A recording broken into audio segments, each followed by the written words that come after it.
사랑합니다. 앞선 본문에 예수님께서는 화를 선포하십니다. 바리새인과 율법 교사들의 그 위선적인 모습들에 대해서 예수님께서는 계속 말씀하시는데요. 오늘 본문은 그 이후에 많은 사람들에게, 수만 명의 사람들 앞에 나타나서 오늘 본문을 전하고 계십니다. 오늘 본문을 묵상하며 저는 예수님께서 그 사람들 앞에 섰을 때 너무나도 그 사람들이 듣기 어려운 말씀을 하고 있지 않나, 오히려 하나님 나라를 선포하고 복음을 전하시면 되는데 오늘 예수님께서는 굉장히 사람들에게 거부감이 있고 불편한 말씀을 하는 것을 보게 됩니다. 이유가 있습니다. 위선된 행동들은 성도 우리에게 누구나 나타날 수 있기 때문입니다. 그런데 더 무서운 것은 이 위선된 모습을 통해 우리가 하나님을 무시하고 또 제약된 길로 갈 수 있기 때문에 오늘 예수님께서는 그 수많은 무리 앞에서 오늘 말씀을 선포하십니다. 오늘 본문을 통해 위선에 대한 제약들에 대해서 예수님께서 어떻게 말씀하시는지를 다시 한번 살피고 우리는 그 말씀을 본받아 참 신앙을 가지고 살아가는 우리 일상교회 성도님들이 되셨으면 좋겠습니다. 먼저 오늘 본문에 예수님은 외식을 주의하라고 하십니다. 바리새인의 외식을 누룩에 비유하시면서 설명합니다. 마태복음 13장에 보면 이 누룩 비유를 우리가 잘 알 수 있습니다. 한 여인이 가루에 서말을 넣으면 이것이 부풀어진다고 말씀하십니다. 큰 빵이 되는 것이죠. 그런데 마태복음 13장의 비유는 하나님 나라에 대해서 말씀하실 때 예수님이 비유로 설명하십니다. 그렇기 때문에 긍정적인 비유인 것이죠. 그런데 오늘 나타나는 누룩은 부정적인 표현으로 쓰여 있습니다. 이 누룩의 파급 효과가 나타나는데요, 이 누룩은 바리새인들의 외식적인 모습이 나타났을 때 다른 사람들에게도 부풀려져서 그 사람들이 볼 수밖에 없게 된다는 것을 나타나는 것이죠. 이 바리새인이 누구입니까? 사람들 앞에 서고 율법을 가르치고 그 사람들 앞에 나서 서는 종교인이었습니다. 그렇기 때문에 이들의 파급 효과는 클 수밖에 없었습니다. 그런데 안타깝게도 파급 효과가 큰 이 바리새인들은 위선이 있었고 사람들 앞에 외식하는 모습들이 나타났던 것입니다. 그렇기 때문에 예수님은 오늘 이들에 대해서 비판하고 하나님의 그 나라에 문제가 되는 것들을 이야기하고 있는 것입니다. 오늘 그것에 대해서 예수님이 지적하고 가르치고 계신 것이죠. 그런데 여기 오늘 본문에서 또 주목할 것이 하나 있습니다. 수많은 사람들이 앞에 있는데요, 그 수많은 무리를 가르치기 전에 먼저 오늘 보면 제자들을 가르치고 있다고 예수님이 말씀하십니다. 이 제자들에게 왜 가르치실까요? 이 제자들 역시 나중에 파급 효과가 큰 사람들입니다. 많은 사람들을 상대해야 되고 또 복음을 전해야 될 사람들이기 때문입니다.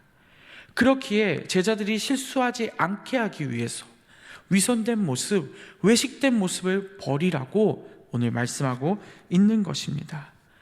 우리 공동체 안에서 살아가고 있는 우리 역시 마찬가지입니다.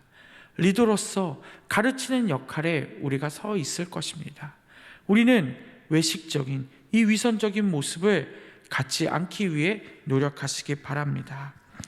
이선된 이 모습들은 오늘 본문 2, 3절에 보니 이 모습은 분명히 하나님 앞에서 드러난다고 오늘 기록되어 있습니다. 우리가 참 많이 하는 속담이 있습니다. 낱말은 새가 듣고 반말은 쥐가 듣는다. 세상에 비밀은 없습니다. 그렇기에 우리의 모든 행동, 몸과 마음은, 우리의 몸가짐을 우리는 조심해 나가야 합니다. 더 나아가 우리는 진실되게 살려고 애를 써야 합니다. 우리는 공동체에서 리더 역할을 가지고 가르치는 자리에 있기 때문에 이 부분들을 더욱더 조심해야 합니다. 우리의 모습이 다른 사람에게 다 드러나기 때문입니다. 또 사람들 또한 우리의 모습을 다 판단할 수 있기 때문입니다. 그렇게 우리는 경건의 모양, 경건의 모습을 갖추기 위해 더 노력해야 합니다. 반대로 경건의 모양을 갖추지 않게 된다면 우리는 하나님 나라를 확장하는 누룩이 될 수 없습니다. 오히려 경건한 모습만을 드러내고 살다 보면 우리는 세상을, 하나님 나라를 세워가는 것이 아니라 파괴하는 누룩이 될 수 있음을 조심해야 합니다. 위선되고 외식된 모습이 우리에게 더 나타날 수 있기 때문입니다. 그렇다면 하나님 나라를 나타내는 그 누룩이 되려면, 그 파급 효과를 지니려면 우리가 어떻게 살아가야 할까요? 우리가 세상을 살아갈 때 두려워하는 대상이 분명하면 됩니다. 우리가 두려워할 대상이 누군가요? 사람이 아닙니다. 세상에 일어날 일이 아닙니다. 오직 하나님만을 두려워하시기 바랍니다. 하나님께서는 우리의 모든 것을 아십니다.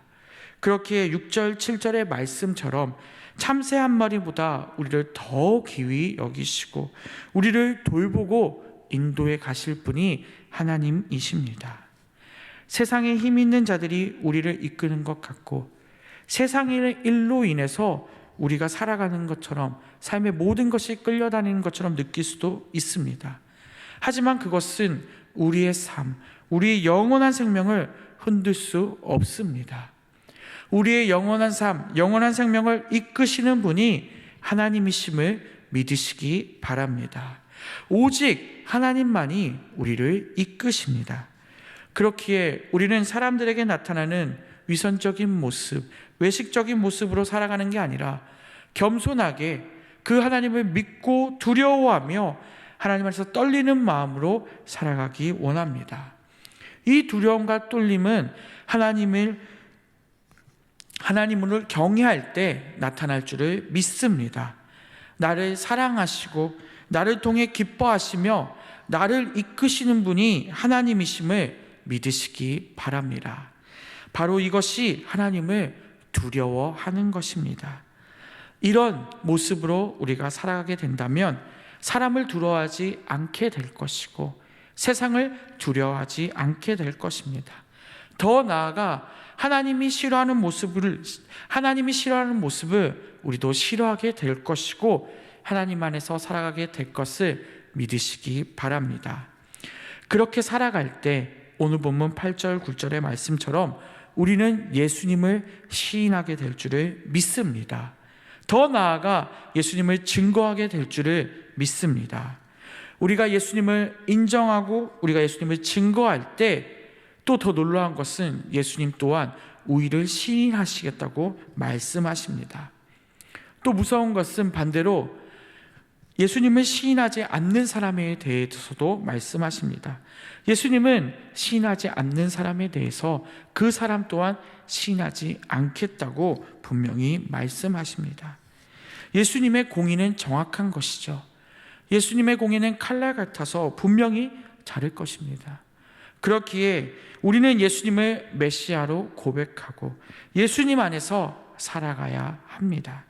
그러할 때 예수님께서 우리를 용서하시고 우리를 인정해 주실 것입니다. 말씀을 맺겠습니다. 우리는 세상을 살아가면서 무엇을 두려워하십니까? 바리새인 서기관을 비판하지만 우리 또한 그러한 모습으로 살아갈 때가 많음을 고백합니다. 하나님을 두려워하지 않기 때문입니다. 나도 모르게 하나님 나라를 선포하는 누룩이 아니라 제약의 길로 안내하는 누룩이 될 수 있음을 조심하기 원합니다. 이 파급 효과는 너무 커서 외식된 모습이 내 모습에 얹어질 수 있음을 조심해야 합니다. 그렇기 때문에 우리는 순수한 믿음을 가져야 합니다. 그 믿음이 너무나도 필요합니다.